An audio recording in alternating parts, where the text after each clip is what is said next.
Kalian tahu nggak, di tahun 2025 omset bisnis saya itu naik 800% dari tahun sebelumnya hanya karena saya memperbaiki 3 kesalahan yang saya buat ini. Andaikan saya tidak melakukan 3 kesalahan ini, saya sangat-sangat yakin sekarang saya udah jauh lebih kaya lagi daripada sekarang. Untuk itu saya akan membagikan ke kalian semua 3 kesalahan terbesar yang saya lakukan yang setelah saya perbaiki, karir saya melejit naik. Dan harapannya apa yang saya bagikan ini bisa menghemat dan menyelamatkan banyak waktu kalian. Yang pertama, tidak fokus. Ini mungkin terdengarnya sangat-sangat basic atau sederhana, tapi dengarkan penjelasan saya ini.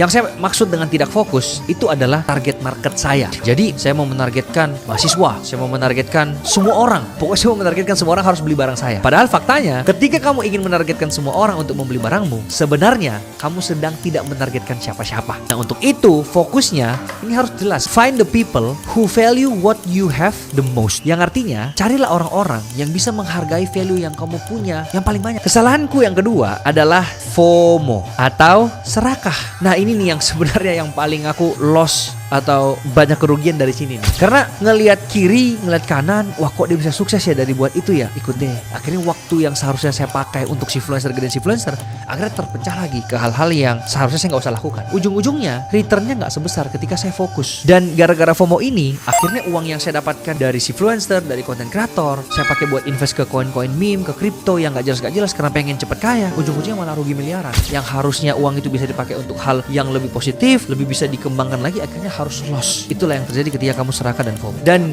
yang ketiga adalah tidak efisien.